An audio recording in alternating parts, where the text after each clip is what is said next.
What's up, guys? Chris with T3 Medias, and I'm gonna do a quick. This is We Got Your Mail. So, okay, so what is We Got Your Mail? Well, here on We Got Your Mail, I get a lot of emails every now and then. Sometimes I like to answer them.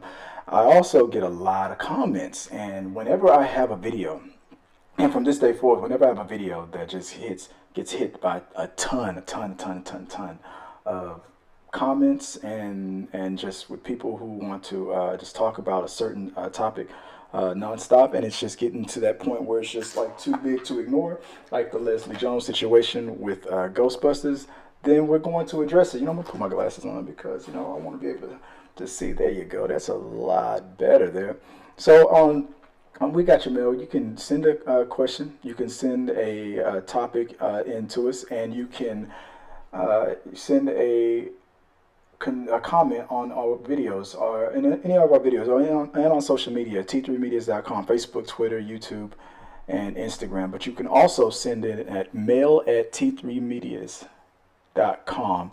Use the hashtag WGYM, that's We Got Your Mail, and we will address it right here on the show. So I have some questions here lined up, and I want to go through them again. This is the situation with the Leslie Jones Ghostbusters 3, like Boo Boo lost her mind kind of situation. So I've been I've been laughing at this stuff for a minute, and I just want to keep it going. And let's see. Let me see if I can get this first question out of the way. So the questions that I have are all collected from the last video that I did, the reaction video. And what we did was we copied them all and we put them together. I've also reached out to everyone on that video link who did send a comment or a question, and I said, hey, we got your mail, and we're gonna go through them. So let's get to the first one. Okay, so all right, the first one comes from Dirg Ramsey. He says she should be forced to apologize over and over again like Kevin Hart. Well, I mean, really? Okay, I guess. But no, I mean, look. Here's the thing about the whole situation with Kevin Hart. Now, I don't even believe that Kevin Hart himself should have apologized over and over again the way he did. Because it was something that happened, what, 10 years ago? And this whole thing where anybody in the world who does anything major and like you get a promotion or you get to host something, it's like now trolling has been, at first trolling was just, I'm going to attack you, I'm going to attack you. Now trolling is, let's go back in time and try to see how bad I can hurt you. I hope you're doing something nice today because I'm going to go back and call you a hypocrite. There was something, when I used to go to this was one church, something that a Sunday school teacher said that still resonates with me today. I'm not a religious guy, but I still believe in this. Where it says, I might not be the man that I want to be, but I'm no longer the man that I used to be. And in this world where you have people in prison, you get incarcerated, you're supposed to be rehabilitated, you go out into the work, you paid your debt to society.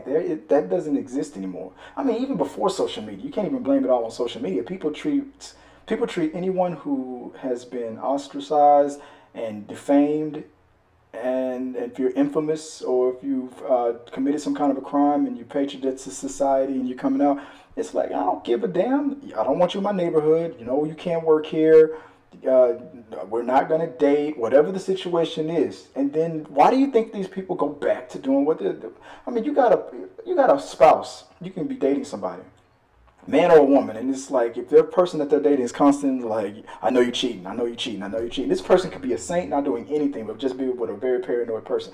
You know how many people, I mean, we could find people like me, how many people have been doing nothing wrong, but be constantly accused of it, and then go, screw it, I might as well do it. If I'm going to be punished for it, I might as well get the benefit of the, you know what I'm saying, before, you know, if I'm going to constantly be hit with this. She should be forced to apologize. Now, what she should do, in my opinion, I'm not saying your opinion is wrong. I mean, if she feels it in her heart to apologize, then let her apologize. But what then? Are you telling me that if she comes out and goes, I apologize, you're just going to let her off the hook like that? No. So why are you telling her to do something that no one's ever going to really let her off the hook for? My bad. I didn't really mean to say what I said. Oh, I smell weakness. Troll it up. You know that's what's going to happen. So it's not that I don't believe that a person shouldn't be grown enough to take their comeuppance and admit when they're wrong. But with all this celebrity worshiping, and we just love to tear people down in the environment, come on, man. Honestly, do you really think that's going to be the end of it? I apologize. What I said was wrong. Let's move forward. A lot of like-minded people, a lot of people are going to go, all right, thank you.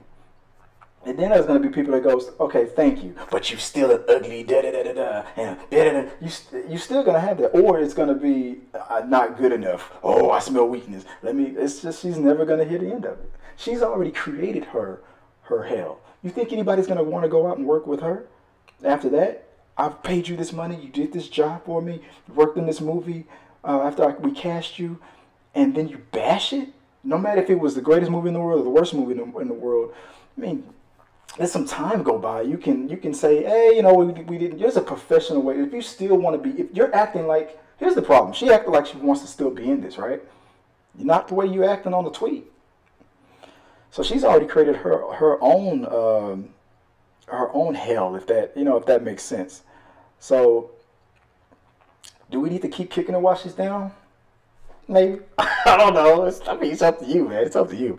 But thanks for the question. I appreciate it. Let's move on to the next one. Now, this is somebody who I spoke to on Facebook who wants to remain anonymous, but we were on a movie group chat board and for movie fans, and she wrote in and she goes, okay, this is about Leslie Jones. She says, girlfriend has a serious case of sour grapes. Can't get them sour grapes. Why do we have to continue something just because it involves women? It failed. It wasn't good. I saw it and gave it a chance. It was disappointing at best, and Leslie Jones was one of the worst parts of the movie. Kate McKinnon carried the movie. So she's just unhappy because it's going on without her. Now, I can see exactly where you're coming from on this one.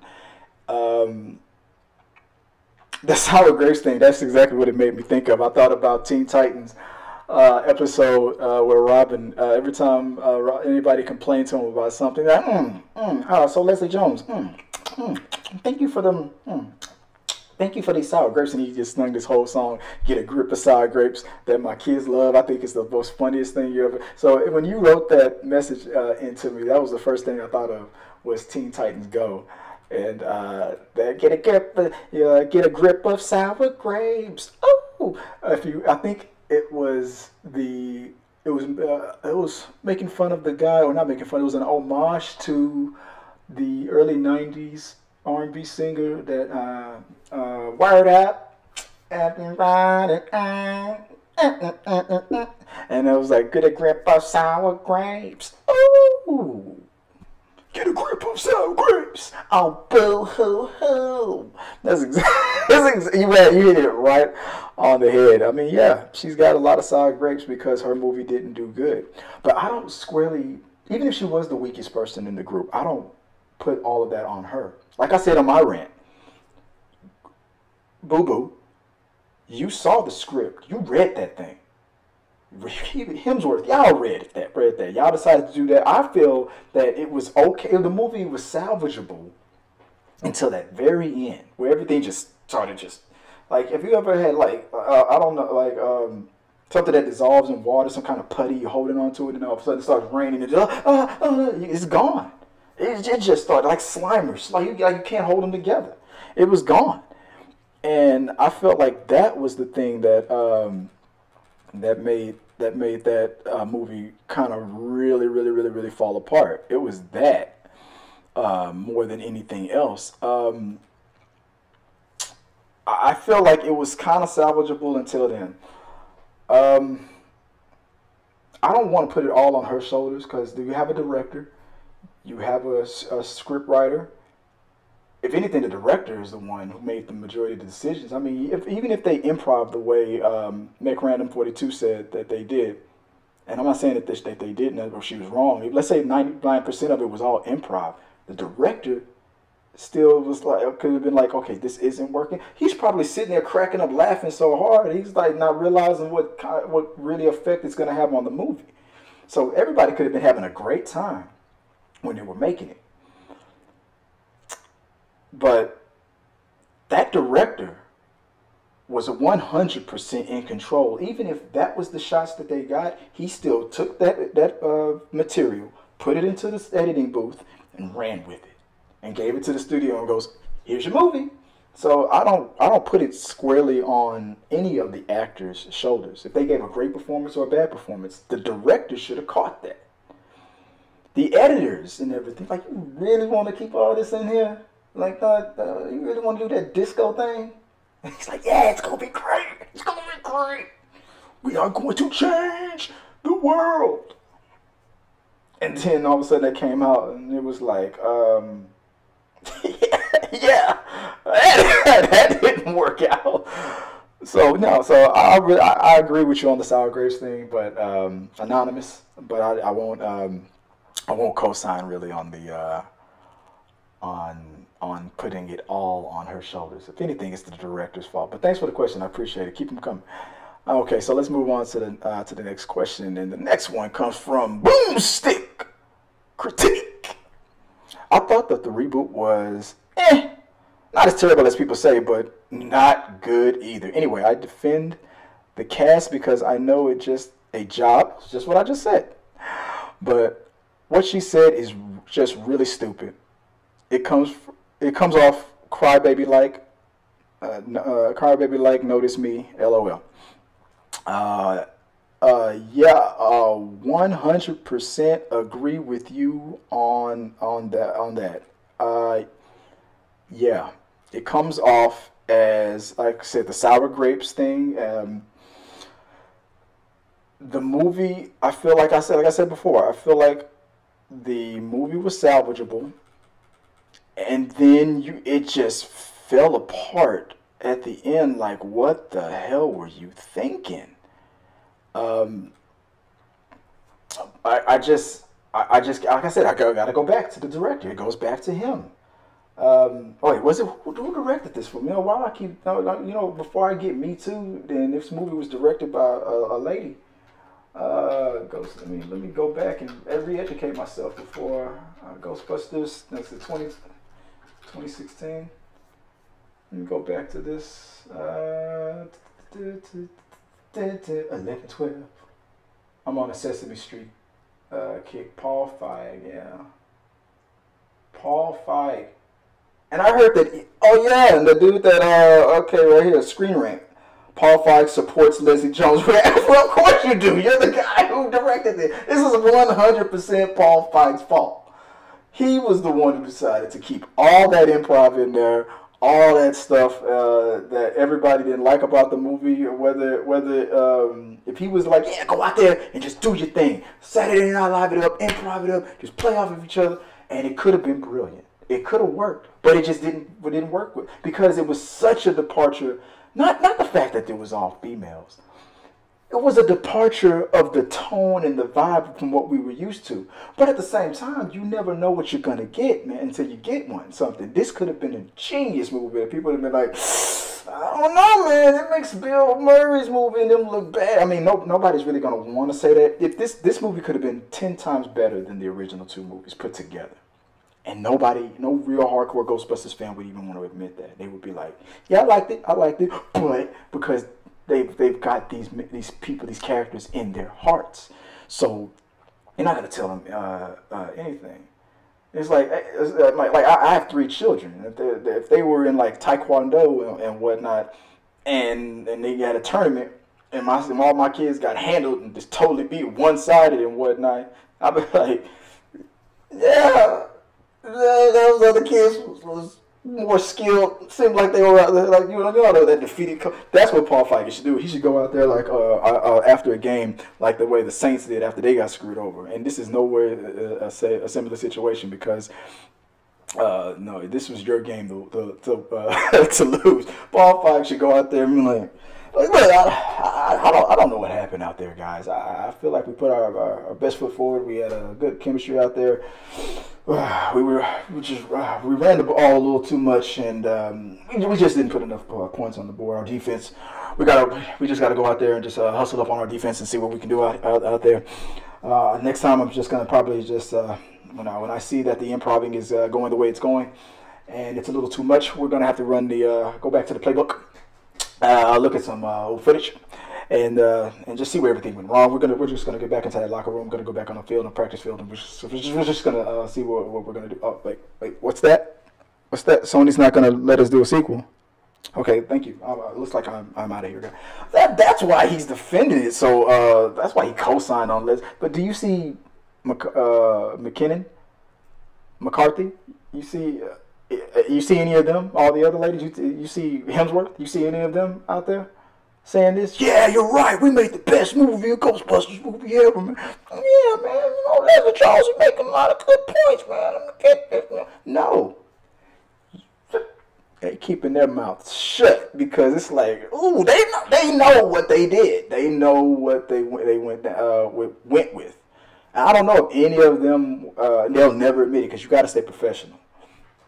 But I want to know who was out there goes, hey Paul, come on man, are we really doing this? We're going with that disco thing at the end. It was not like none of the other Ghostbusters movies ever did that. I mean, you could say that the ending of Ghostbusters 2 was silly compared to the ending of Ghostbusters 1, but this, I guess I'm putting it all on Paul Feig. So I'm not surprised that Paul Feig, he has to defend his decision. But come on, man, you knew what you were doing when you put that out. But thanks, Boomstick. I appreciate the question. I agree with you on everything you said. So there's boom goes the dynamite, right? So let's go to the next question. And this one comes from Stephen Strange 2. Stephen Strange says, I've just found your channel today. Sweet. I have my issues with the 2016 Ghostbusters, and like you said, all the issues are down to execution. And I would also add the script. The thing that makes me unhappy about the situation we're in now is I defended Leslie Jones in 2016 version because I felt out of all the cast, she played the strongest character. See, now that just right there. Thanks for this question, Steve. Steve, I'm gonna thank you again after it. But that just goes right there to show you, man, that all this stuff is subjective. The last person before that, or a couple of messages ago, said the exact opposite. She was the weakest link, and you believe she was the strongest. Who's correct? Both of you are, because it's how it made you feel. I'm a Leslie Jones fan. Would I be on your side and say she was the strongest? No, I feel like McKinnon was kind of, you know what? I'm not going to watch it again. I can't remember who I thought was the strongest person. But it wasn't Leslie Jones, and I assumed it would be McKinnon. But when I watched it, I might want to say the other two. Well, I probably have to give it to them. No, I don't know. But it wasn't Leslie Jones at the time. But I feel like they all, brought that thing with the director, what Paul Feig asked them to bring to the table. But see, you believe that she was the strongest, and you defended it then. But what she did now was out of line, out of pocket. You went out there. We just couldn't keep the quarterback into the pocket. We just got to work on that defensive line, man. Oh my God. Be like this what Paul Feig should do with that joke that Bill Burr said a long time ago. We talk about that ESPN sports announcer who gets himself in trouble by saying the truth about you got athletes who have been genetically designed since like 200 years ago. You figure out what I'm talking about on that one. And then you get a coach who just says the truth out of by accident out of nowhere and goes, what I'm saying? Like we just getting killed on defense, we get killed on offense. We're just gonna have to get some more black people on this team, man. Because and then he all of a sudden he's got all his boxing, everything, his Grammy, And I mean, his Emmys all packed up, and the guy's getting fired and whatnot. That's what Paul Feig needs to just have a come to Jesus moment and just admit it. Just admit it, man. You made those decisions. You made those decisions, and that's the way it was executed. So of course you're gonna defend it. Of course you're gonna co-sign on on what she said. What are you doing now after the fact? Let me take a second right here. Paul Feig, 56 years old. Let's see what he's working on now. A simple favor. Okay, and I've heard good things about that. He worked on a lot of movies with and some hit and misses with the same team. So The Heat, Spy, Bridesmaids. So it's not like he's got a resume of just bad movies. A Peanuts movie, Unaccompanied Minors. Now here's some misses. Snatched. Come on, man. Here's another one. Here's another good one. This dude's riding high. He's also been a part of The Upside. I think he might be a producer on that one because it says that Neil Berger was the director of that. But you know, going back and forth on some hits and some misses and stuff. You know, you just had a bad day at the office, man. So you're just gonna have to admit that, bro. Because look, Steven, like I said, you feel like she was the strongest person in the movie, and she did great. And you defended her, and that's great. Let me see it again. I defended Leslie Jones in 2016 version because I felt out of all the cast that she was the thing that makes me unhappy about the situation. Oh, and all you said was, I'm unhappy about the situation. And that's a very nice way to put it. Very nice way to put it. Because all this bashing for the sake of bashing stuff is just ridiculous, man. It's just getting out of line. And I'm with you on it. That's how you put it. You know, you want to get something under somebody's skin? Like, man, I'm not mad. I'm just really disappointed, man. You know, a father look at his son or a mother look at a daughter like that, like, oh, why do you have to just disappoint me like this? Oh, why, Dad? Why'd you have to hit me with the D word? You know how that really will affect the kid more than, damn it. You can shake that off and be like, I'm going to kick his ass when he falls asleep. You know, kids know. You know, they know what they're going to do later. But with that disappointment, they're like, oh my God, I got to make a better movie. I got to do better. Jeez. Thanks for the question, man. Let's move to the next one. All right. And the next one comes in from, I'm sorry if I said this wrong, Niyab Mukhal. Wrote this in a day ago. And he goes, oh, what? Funny as hell. What the F you smoking, bro? She's annoying. Cringy lady. Well, okay. I mean, that's how you feel about it. And, I mean, but what am I smoking? What are you smoking? You got some more? That's how you feel about it. Why do I got to jump on the hating for the sake of hating bandwagon? What is it that you don't like about it? Has she ever said anything that makes you laugh? Are you going to lie and say she hasn't? You going to say she's not funny? Here's another question. You think you can do better? She got hired for Saturday Night Live for a reason. People are always saying this is the worst season. They say that every season. This is the worst cast and crew. So they said the same thing about the early 2000s. And now crew. And now half of them are considered legends now. Amy, whatever her name is, from 30 Rock. Y'all know what I'm talking about. Who plays Sarah Palin. I mean, come on.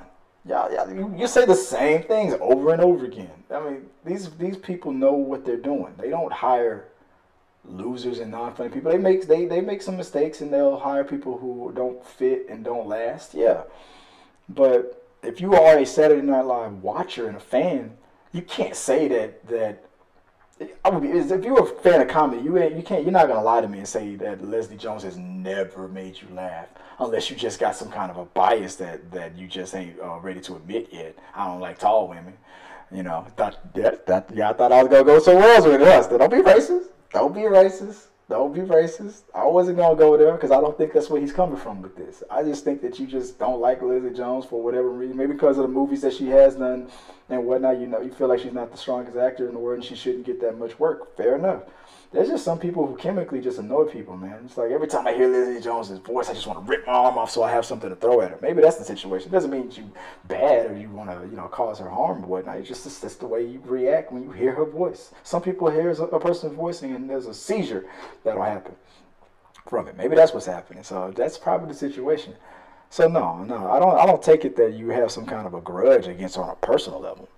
I just feel like you just already made your mind up. So you already had your mind made up before you even saw the movie, though. That's what I got. That's what I kind of gathered from all of this. So when you say, dude, what am I smoking? What do you mean, what am I smoking? I got the right to my opinion, sir. I have the right to my opinion. How dare you? How dare you try to take my rights away from me, sir? How dare you?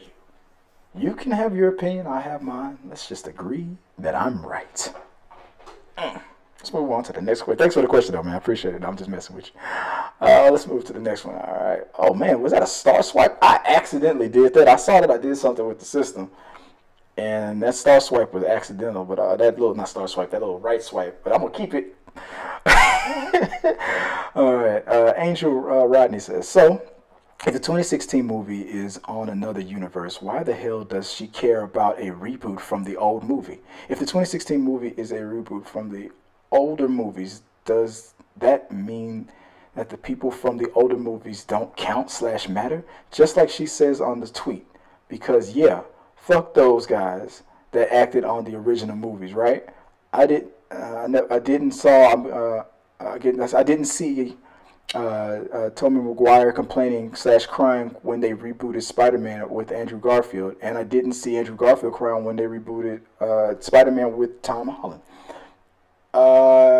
Dude, you, Andrew, Mr. Rodney, you have an awesome point right there. I said this before too. You gotta stay professional, man. Prepare yourself at all times. That's why I say that. I'm reminded by my favorite Disney villain in all situations. Prepare yourself. Be prepared. Stay prepared at all times. Because how did you lose your ever-loving mind, Leslie? Did you think this was gonna? What you only want to be in Paul Feig movies? Maybe that's the way to go. I'm pretty sure that, but he might have a say in casting. But studios have a say in whether or not they want him to direct. It's a gamble right there. Big gamble. And no, you didn't see Bill Murray or anybody, Dan Aykroyd, anybody from the original cast bashing on the girl. They supported it like gangbusters. And then when it goes back, that was a question I said. Did you think that they were never ever going to try to come back to a Ghostbusters 3? Something that fans have been asking for since Ghostbusters 2? Back in the early 90s? And these people, hardcore fans who wanted that first, and maybe if they would have got that, would have been okay. If we got a trilogy, maybe would have been okay with the reboot. Now we got 3 movies out of it. The guys are, older now. So let's see what happens. But they never got a Ghostbusters 3, something that they've always wanted. They bypassed the Ghostbusters 3, went to the reboot. They made sure it was on another universe and all that stuff. And the people from the original movies supported you and acted in it. You even used a bust of Egon Spangler in there. And I'm sure Egon, God rest his soul, was shining down and giving as much love as he could. But no. But as soon as Sony goes, well, you know what, they did ask for it to part 3. They've been asking for a part 3 for years. Let's give them a part 3. As soon as, because they have the right to do that. This movie belongs to them, not you, Leslie. It doesn't belong to you. Just because you acted in it doesn't even belong to Bill Murray. He acted in 2 of them mugs. You think Bill Murray's got a right to go? You ain't gonna go out there and make this movie with an all-female cast. You out of your mind? I'm about to tweet, son. So tweet. Go ruin your career. Go. Got her. Me Too movement is coming. You gotta go. Good luck. But I feel like she used what she felt like she was protected by. That movement. She thought that movement was going to come with her and go bash on them. But McCarthy and them, they were like, people loved it. We put out a bad product. and people want to go back to the basics. We tried this new recipe in this chicken, and people want to go back to the original recipe. It wasn't crunchy enough. You know, I don't like this chicken, man. Let me go back. Let me go back to that other bucket. Let me go to the original recipe. That's what they wanted. And you can't blame people for having their taste in what they want. Especially if you were to put out a super duper movie. Like I said, I put it on the director. But hey, it is what it is. So let's try to get to this. The next. Thanks for the question. I appreciate you, Angel. Let me get move on. And, well, another thing, like I said before, and I'll say it again. The director, I put it square on the director because that's where the buck stops.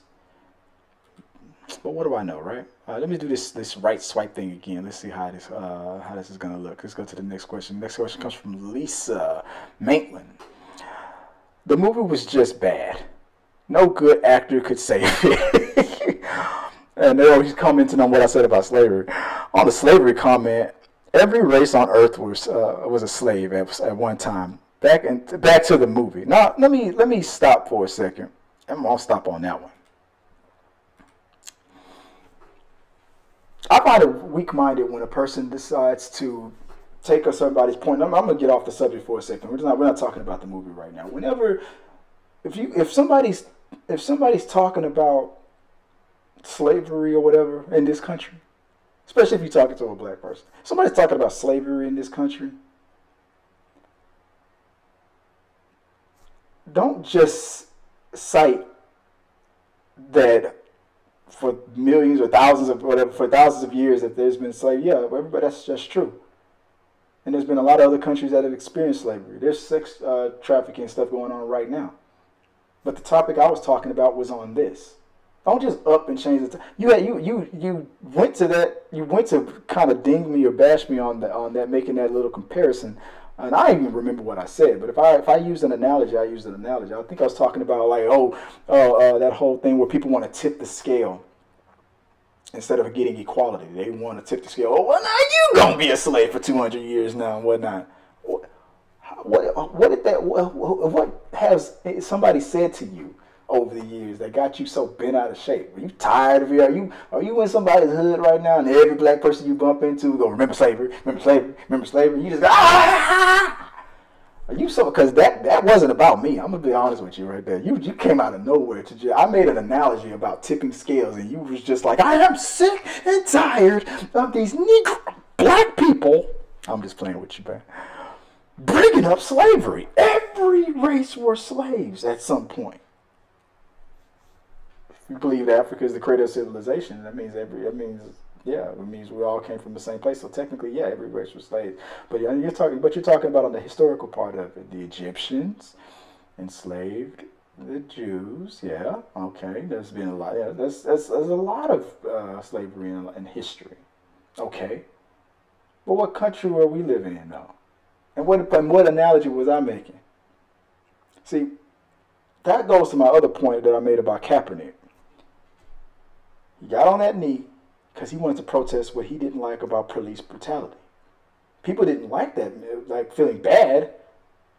That person that brutalized that guy looks like my uncle, or my uncle's a cop, or I'm a cop, or somebody. So he must be attacking me. No, just bad actors. Don't act bad like that. There's one bad apple spoils a bunch. That's what he's talking about. There's bad people in all kinds of professions. CEOs of companies, janitors. If you're a bad person at heart, you're a bad person at heart. Just because if I find racism, if I bump into a racist who's a janitor, am I calling every janitor a racist? Come on, man, you got to be smarter. You got to be able to defend yourself.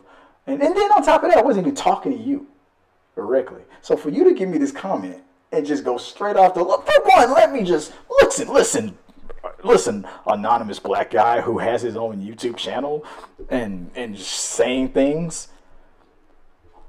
I am sick and tired of you guys. You've already started off the conversation really bad. Like, I'm just trying to help you. I'm playing with you. Right now, I don't take anything personal. I like playing. Like, so I'm really, this is how I would be talking to you if we were face to face. I was just trying to mess with you a little bit. Don't do that, bro. You got a problem with when black people bring up slavery? Then don't chime in. You ain't gonna make any points. Like unless this dude said, unless I said, let's just say, let's pretend like your name is John. I'm gonna say John. I'm gonna say, man, this is like slavery all over again, John, and it's all your fault. Then you can say, look, dude, everybody has been slaves at one point. Why are you calling me out? But I didn't do that, John. I didn't do that at all. I just made an analogy about people who want to fight for equality eventually. Like I said, like what did we learn on The Dark Knight? And this is the thing that Leslie Jones, the mistake that she made. You either live long enough to, you either die the hero or live long enough to see yourself become a villain. Too much time went by, people bashing on that movie, and she was feeling bad about the product, and then she said something stupid on a tweet. And so the analogy that I made was about that, about people who want to fight for equality, but what they're really doing is they're some people try to tip the scale and try to get revenge and punish people and stuff. So that was the analogy that I was making. So for you to go out of your way to go on the slavery comment, every race on earth was slaves at one point. So back to the movie. Dude, how many people have you been talking to where you feel the need to diminish, well, all lives matter? Just because somebody says a black life matters, or a white life matters, or a brown person's life matters, or an Asian life matter.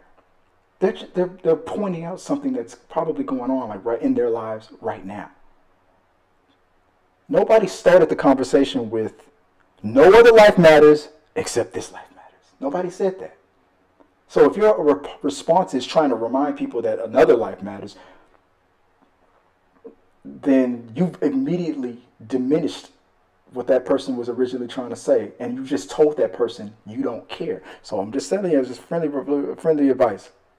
Don't do that. Don't do that, Lisa. I forgot you were a Lisa.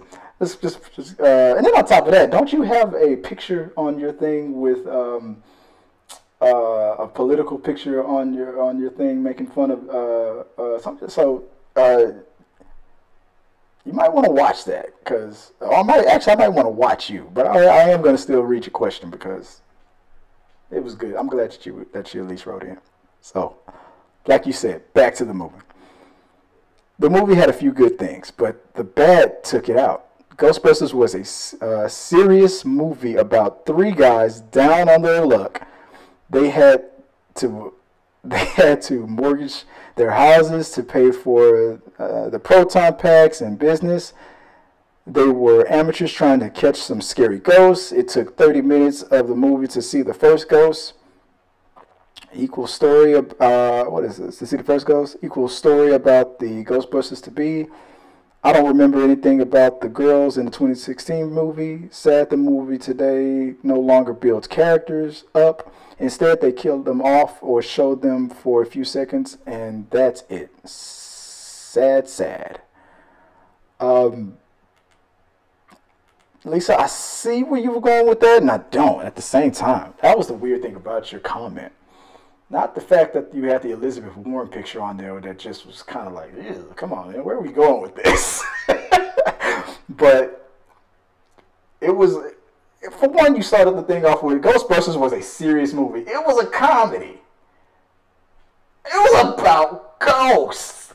Ghosts aren't real. I know there's people out there that are like, oh my God, I feel it. There was a chill in the room and I sensed something. Let's say you're a very, very religious person and you believe in the Bible, heaven and hell, right? The Bible tells you that, I mean, we're talking about demons, right? But we're talking about ghosts here. People who have died and come back to haunt you. There's nowhere even in that book that says that that's going to happen. You either going to heaven or you going to hell. So it always baffles me how people who believe in heaven and hell be like, what these ghosts? So even if you're an atheist and you believe in ghosts, what? even if you're a spiritual person and whatever the thing, hippie or whatever the thing is, and you don't believe in all that religious stuff, but you do believe in spirits and ghosts and the afterlife and stuff. Have you really proven it? Have you really proven? I'll tell you who gave the best analogy, gave the best explanation about the afterlife was. It was on that TV show, Killing Eve. Because, spoiler alert, when she kills someone, she likes to look into their eyes. And she says something about people like to think that a spirit will leave the body. But I think that you sink more inward. Because you can see the light going out of their eyes. I think you're probably like that sunken place thing on Get Out. I think that you just sink deeper and deeper. It gets blacker and blacker and blacker until it's just gone. And that, I don't think you float up. I think you go within. And that's why it's so scary for people to pass away. And I got to say, that might be how it happens. Because every time when you go to sleep, you close your eyes at night. When people say they black out, how do they describe it? It went dark. People might not be ready to deal with that. But your question just was like all over the place, man. They had to mortgage their house. I think Ray was the only one. If I want to be a super geek about it, he was the only one that mortgaged. You think Peter Venkman risked his money? One, he probably didn't have any. Two, like Ray's got a house that his grandmother and all the parents gave to him and stuff. He grew up in that house. It's gonna be fine, Ray. Ray was the one who put up their stuff. I don't even think Peter put a nickel in. He just took the credit and got on TV. But you were all over the place with that comment, man. That whole thing. Well, first let's talk about what you said about slavery. Yeah, tell me what I know. Tell me and educate me. Tell me about slavery. I don't know anything about slavery. I've never been a slave. I know that my great-great-great-great-grandfather, when he was a baby, he was born because of his master, who impregnated one of his slaves, my great-great-great-great-great-great-grandmother. When his wife found out, back then, wives couldn't really do much to their husbands back then. So instead of taking her anger out on the husband, she took her anger out on my great-great-great-great-grandfather. I might be messing with these greats, but this is still a story that was passed down through the generations of my family. And she tarred him, poured tar onto him. Not hot tar, melting tar. And he was like 2 or 3 years old, and he thought it was a game. He thought his master was playing a game with him. He comes home covered in tar. And immediately his mom knew exactly what had happened and why it happened, and she knew she couldn't do anything about it. And she cleaned him off, crying her eyes out, bawling like a baby and trying to clean her baby off. Her half white, half black baby, who it wasn't her fault that he was born. It wasn't his fault. I mean, it wasn't her fault. Or it wasn't his fault, the baby's fault. He was born untarred in the way he was by this woman who hated the fact that he lived, that he existed. And it wasn't her fault that she had to conceive that child. She loved him. That was her son. But let's call it what it was. It was a sexual assault. It was not consensual. You cannot, as a slave, consent. You're being forced to do everything you're doing. And you have no choice. And if you said anything, you would have got killed. So I know a lot about my family history. So if you want to have a conversation about slavery in my family history, then we can have a conversation about it. Because I know a lot about a little and a little about a lot of things. So sorry I had to take it all the way there. But I mean, you're the one with this questionable picture on your thing. So maybe you were a troll, maybe you're not. Maybe you're just a very passionate person. Maybe you're just a Ghostbusters fan. But that was weird though, the way you went back to my little analogy that I made. I thought it was very, very shocking. But at the same time, I'm never going to censor you. I may not believe in what you said, but I will defend to the death your right to say it on this channel. Next question. Somebody called Left Hand just laughs at me and just goes, "You saw it in the theater?" Oh man, I laughed at this one for so long, man. Yeah, I did. I saw it in the theater. I went on a date. I think me and Joy saw it, I think, if I remember correctly. We saw it. And she thought it was good. It wasn't great. Yeah, it's fine. We thought it was okay. But that ending, though, man. That ending. That was what the problem was. It was the way it ended. Ugh. That just all fell apart like cotton candy in the ocean. Ugh. What? So thanks for the question. Left hand, appreciate you. Why left hand? What you doing with the right hand? Left hand's doing something and your right hand's on the mouse? Ah, I get it now. I get jokes. Next question comes from Jerry Jarvis. Thank you for what you said. Why is all the hate and untruth in the media now? I don't know. You're asking a question that's above my comprehension, man. Why did Radio Shack used to ask for your phone number when you buy batteries? Why does Best Buy still do that? I don't know. I mean, I know a lot about a little and a little about a lot of things, but that I will never know, man. The need to I can understand bitterness. I can be a petty person sometimes, a lot of times. But this need to constantly, yeah, I know what you mean, man. I don't know. Thanks for the question, though. It's a good question. It's out there. Move on to the next one. I was hoping to do this faster than this, but, I got a little sidetracked on slavery. Lindsay Lockwood, she's just bitter. Her popularity on SNL is declining. She knows that that's almost done for her. She had little to no other work after 2016 Ghostbusters reboot flop, where she was obviously terrible and bad PR on top of a terrible in the movie itself. I think she had a couple of guest appearances on TV shows and a couple of Amazon Echo commercials. She's a toxic, and this is where that word came from. She's a toxic asset no one wants to touch and on the fast track to the garbage dump. More of a never was, not even a has been. I feel like that was a line from Kid and Play. Not even has been. Come up to Uncle Play so I can tuck your ass. Remember that movie House Party? That's what I think of when I think of you was a has been. I mean, I don't know if she's on the way out. You would have to ask the powers that be at NBC. Look how long Keenan is it Thompson from Keenan and Kel? Keenan has been on the show. Look at least at this point the longest continuing member of SNL in history. For all we know, Leslie Jones could break that record. You never know. I never thought that anybody could last on SNL for 10 years more. But they obviously, if Keenan doesn't get like an executive producing if he's like not a showrunner, I'm surprised. If you've been on the show that long, why haven't you hosted? That's the question. Why hasn't he hosted? He should be hosting. Remember when Eddie Murphy was on hosting Saturday Night Live while still a current cast member? They should have done that for. I think that box collection of the DVD or whatever that's about to come out, the best of Keenan, is going to be huge. That might be what his legacy, what he was going for. He was going for the biggest splash in Saturday Night Live history. Now that he's been the longest member ever, that's going to be a huge box set collection. But Leslie Jones, for all we know, could break that record. I mean, you might be saying because time is not on her side, she's on the way out. Maybe, maybe not. People are saying that maybe she should have her own show on Showtime. When she was commenting on Game of Thrones, she should be a reactor kind of a person. She might, when her and Seth Meyers were sitting down and doing reactions to Game of Thrones, that could be a thing. She could pick these shows that she likes. Because Game of Thrones is almost done, and she could react. She's very funny on that. When she's being raw and being herself, she's very, very funny. So on your way, it all depends. I don't know if this is going to be a deal breaker or it's going to end her career. I don't think so.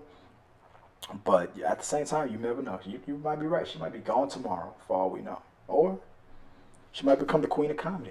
We don't know. That's kind of that's just the thing about her being terrible and this and the other. That's just how you take it. I still find it funny. I still think she's got some. I think she's still got a lot of left in the tank.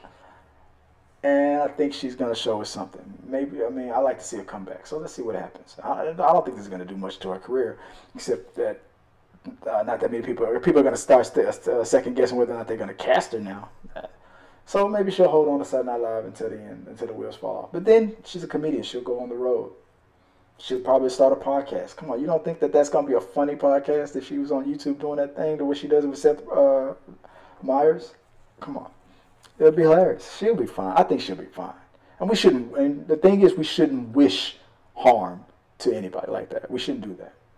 So that's the only thing I take exception to. It seems like a lot of the comments was like, I hope she dies. Why? Because of a movie? A movie that doesn't, what does it do? What did it do? It entertains you? What other millions of things out in the world, out there on television screens and movie theaters, on t-shirts and on your phone, entertain you? If Ghostbusters disappeared today, you still have Marvel, DC movies, comic books out there. You got video games. The world's not going to go to the end because Ghostbusters was dissed. So we should just let's just calm down, people. Let's just calm down. Hey, thank you guys. I appreciate it. That's the last question we had. And I thank you for that question, by the way.